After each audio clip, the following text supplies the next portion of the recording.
বন্ধুরা, প্রতিজ্ঞা সিরিয়ালের আজকের রিভিউ। অভি বলছে, দেখেছো কেমন বাচ্চা মেয়েকে বিয়ে করেছি। তারপর ছুটির মুখে লেগে থাকা খাবারটা সবার সামনে সরিয়ে দিলে অভির বাবা রাগ করে খাবার ছেড়ে উঠে যায়। ছুটিও সেখান থেকে রাগ করে বাগানে চলে যায়। এদিকে অভি ঝুমকিকে বলছে যে ছুটির সাথে খারাপ ব্যবহার না করতে, কারণ সে এক কথা বারবার কিন্তু বলতে পারবে না। ঝুমকি এদিকে মনে মনে বলছে, এই বাড়ি থেকে কিছু একটা হেস্তনেস্ত না করে আমি যাব না। ছুটি এদিকে বাগানে গিয়ে কান্নাকাটি করছে আর বলছে যে আমি কখনো ঝুমকির খারাপ চাইনি, আর এদের থেকেও কিছু কেড়ে নিতে চাইনি।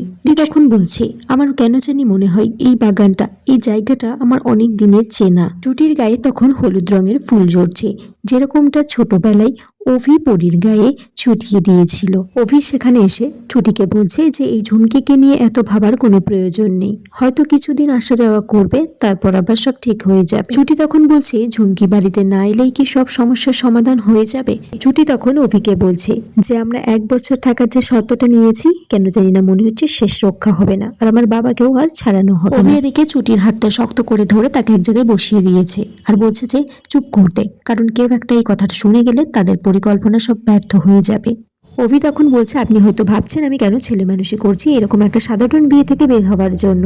পরীকে দেওয়া ছোটবেলায় আমার কথা, প্রতিজ্ঞা, সে সমস্ত আমি মিথ্যে হতে দেব না। ছুটি তখন বলছে, একদম ঠিক বলেছেন উকিল স্যার, আমাদের মতো অনাথদের যারা আশ্রমে থাকে তাদের হারানোর মতো তো কিছুই নেই, টাকা পয়সা, ঐশ্বর্য, বাবা মা কিছুই নেই। এদিকে দেখা যায় যে অভি ছুটির হাতটা শক্ত করে ধরেছিল, সেখানে লাল দাগ হয়ে গেছে। অভি বলছে যে সরি। ছুটি বলছে, এরকম ব্যথা আমার সহ্য করার ক্ষমতা আছে, তাছাড়া ঝুমকির সাথে ছোটবেলা থেকে আমি তো এক জায়গায় থেকেছি, তাই ওর উপরে একটা আলাদা টান আমার থেকেই যায়। আমি ওকে সরি বলছি।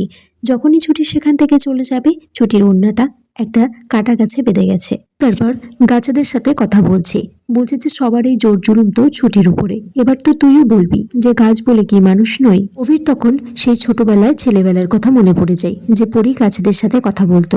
অভি তখন বলছে, এই মেয়েটা কাছে থাকলেই পরীর কথা মনে পড়ে, হয়তো ওর কথা ভাবি সব সময়, তাই জন্য। কিন্তু এই মেয়েটা বা কেন পরী হতে যাবে? কখনোই না, অসম্ভব। ঝুমকি তারপর বাগানে আসে, আর বাগানে এসে পিছন থেকে কতগুলো পিঁপড়ে ছুটির পিঠের উপর ছড়িয়ে দেয়। ছুটি তখন বলছে, কি হলো, জ্বালা করছে। সে তারপর ঘরে চলে যায়। ঝুমকি এদিকে বলছে, যা জ্বালান আমাকে জ্বালিয়েছিস, এবার নিজে জ্বলে পড়ে মর। ছুটি তারপর লাফাতে লাফাতে ঘরে চলে এসেছে। তখন অভিকে দেখে বলছে, আপনি ঘরে? অভি বলছে, না, আমি মহাকাশে। এমন এমন প্রশ্ন করেন না। অভি তখন ছুটির পিঠে দেখতে চায় যে কি হয়েছে। ছুটি বলছে, একদম না, এটা কিন্তু স্বামী সুলভ আচরণ হয়ে যাচ্ছে।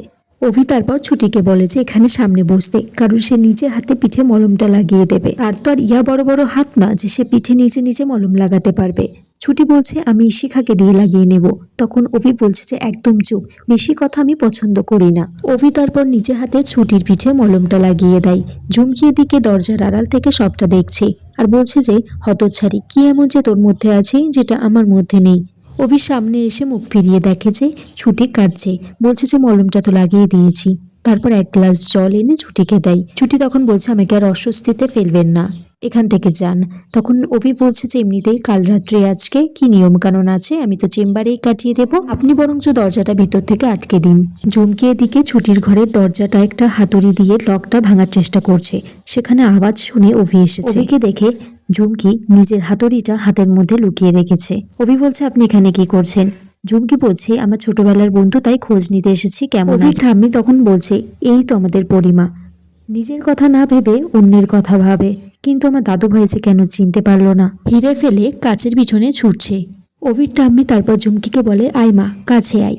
ঝুমকি যখনই যেতে যাবে, হাতুড়িটা সবার সামনে পড়ে যায়। অভি তখন ঝুমকিকে বলে যে এই হাতুড়িটা নিয়ে আপনি আমার ঘরের সামনে কি করছেন? সকলের সামনে তখন বলে যে ও যে কোনোভাবে ছুটিকে ঘর থেকে বার করে একটা গন্ডগোল পাকানোর চেষ্টা করছে, যাতে আমার সাথে দেখা হয়ে যায়। অভি তখন তার ঠাম্মিকে বলে যে ঠাম্মি, তোমার এই অভিজ্ঞ চোখটা কেন যে এখনো বুঝতে পারছে না যে কে হিরে আর কে কাচ। অভি তারপর সকলকে বলে দেয় যে ছুটিকে যেন আর হেনস্থা না করা হয়। এদিকে ঝুমকি মনে মনে বলছে যে অভি আর ছুটির মধ্যে আমি ফাটল না ধরাতে পারি, অভিকে তো হাত করতে পারি, পটানোর চেষ্টা তো করতে পারি। আমি শুনে নিয়েছি তুমি চেম্বারে যাচ্ছ, আমি আসছি অভি। আর এখানেই আজকের পর্ব শেষ হয়ে যায় বন্ধুরা।